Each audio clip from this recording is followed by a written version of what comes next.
Welcome back into the Sports Source. This second segment of our show is brought to you by my friends at Madisonville Marine.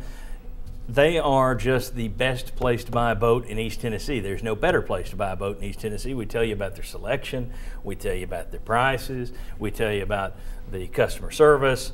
I could tell you about 1,000 other reasons, but you need to find out for yourself. You need to go to madmarine.com, look at their website, or just get in your car and go down to Madisonville, 411 North right there in Madisonville. You'll find Madisonville Marine. See for yourself. I know Bobby Scott's driven by it, and he's told me, he said, he can't believe it's just boats and boats and boats galore. See for yourself. Get down to Madisonville Marine if you're in the market to buy a new or used boat, much like Bob Hodge bought from Madisonville Marine. And I'm very happy. Very happy with it. All right.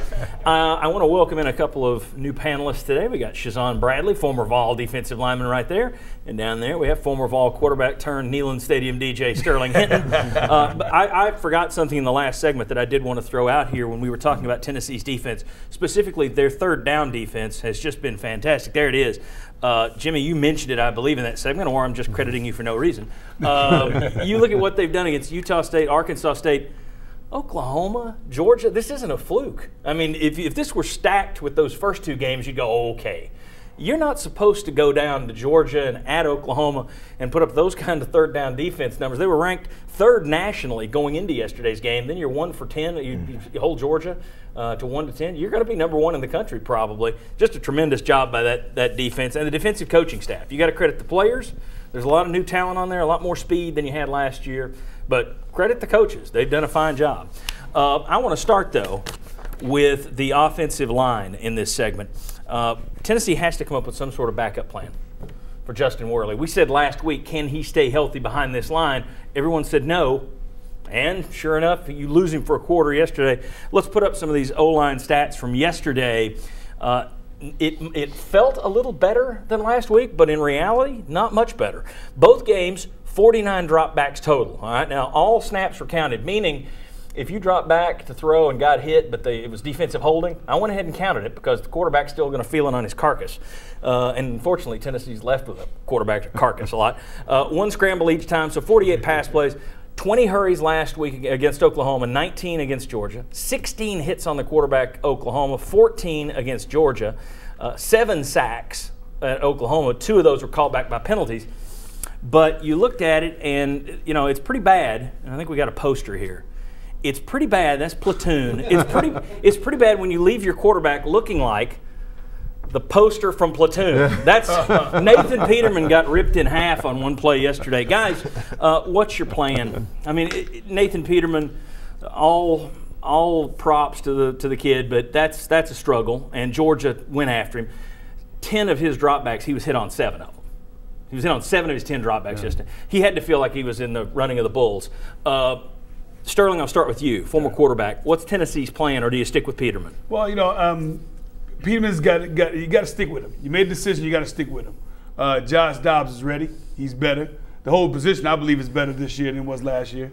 You just got to figure out some more packages to get successful when you got your second quarterback in there. Because we have hundreds of plays. Let's get another division of those plays that we don't bring into the game plan out when we get that guy in there. Guys, thoughts? I thought that the play calling when Peterman was in there was not good for Peterman because I thought it looked to me like they were trying to throw the ball too far downfield. Now, if they were calling short passes and he was holding it too long, okay, then I'm wrong. But I thought he should have been throwing quick passes, screens, anything like that, short timing routes. If it's not there, throw it away. Now, if he was told to do that and he held it too long, that's his own fault. But I thought the play calling did not help him in that situation. I definitely agree. He was holding the ball a bit too long. I mean, Gurley. I'm sorry, Worley. Worley was. I don't know. Go ahead, next. Worley was getting rid of the ball in 2 seconds. You look at Peterman, you know, and he did hold it long. But here's the deal: I went back and looked through it when adding up those numbers. He was still getting hit 3 seconds. So it's not like he was standing back there for 5 seconds. So with this offensive line, holding it too long means holding it for 3 seconds. That's still. That's rough when you got to get in there and get it out there in 3 seconds. That's why you need a short passing game. When right. Yeah. I thought Peterman reminded me of Worley last year. You could see he would get the snap. You could see where his eyes went. You could almost see like, okay, I'm doing this. last year I didn't think Worley trusted his accuracy enough to make some throws. So I'll hold the ball longer, the window's closed, maybe I get sacked. I kind of think that's what Peterman did. It looked to me like they had a fairly quick passing game called. He just didn't look. And he just didn't see some stuff, or he didn't feel comfortable throwing into a small window. Would you feel better, though, with this offensive line right now? Dobbs has a little bit more running ability. You saw that in the spring game. Saw it at times last year. He would have had the game-winning touchdown run against Vanderbilt if not for a block in the back. Would Dobbs offer this team, when you're getting rushed like that, would he offer this team a different angle than Peterman does? Yes, absolutely. Not only would he offer a different team, he would offer you a true zone read quarterback. He would offer you a guy that could pull it and run with it and gain some yards. He did that on several occasions last year, but they want to redshirt him. I'm not sure if they're going to be able to redshirt him. Yeah. Worley has to run the ball 3 to 4 times a game. And I think yesterday that would have been the game changer right there. If he ran that ball 3 or 4 times a game, those linebackers are not coming up just keying on him, knowing he's going to be in the pocket. All of a sudden now you come up, he moves out of the pocket 3 or 4 times, you're exhausted. That's what Georgia's quarterback did. Yeah. He carried it a few times. And I think Dobbs could do that more than Peterman or Worley. I think Dobbs can run it a little better. So if it's me, I know that Dobbs has fallen way down that depth chart, and maybe the plan is to redshirt him, but I don't know. I just don't know that you can keep Justin Worley healthy, and I don't know that Nathan Peterman is the answer, and I don't think you're going to go to Jalen Hurd and the Wildcat full-time.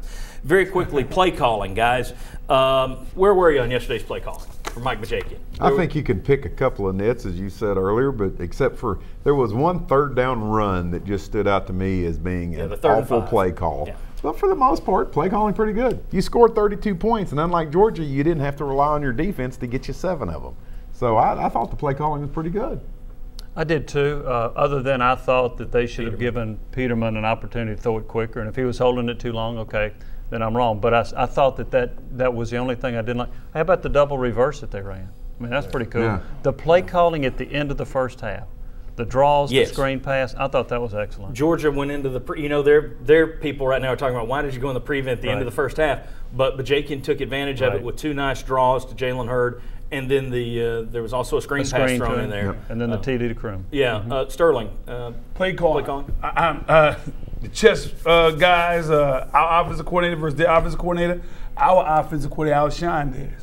And, and Mike Bobo was a pretty good quarterback. He played for Georgia. And so, I think Bajakian did a great job. I just, we're all going to get better and we're going to get more wins when we do. I'll say this. Tennessee went into yesterday's game tied with Florida at last place in the SEC with just 12 plays over 20-plus yards. They had 5 over 20 yesterday, which is an improvement. A lot of those came late. But anybody that's picking too many nits with the play calling needs to remember this. When you get an offensive line that's green and struggling, there aren't a lot of plays you can dial up that will look good. I mean, that's going to handicap any play caller, I would think. All right, when we come back, necessary roughness. We are going to, more nitpicking. When we come back, what areas did we see yesterday that need to improve? And we're going to talk about Jalen Hurd. He had big numbers, but let's talk about his speed. All that. Come on back on the Sports Source.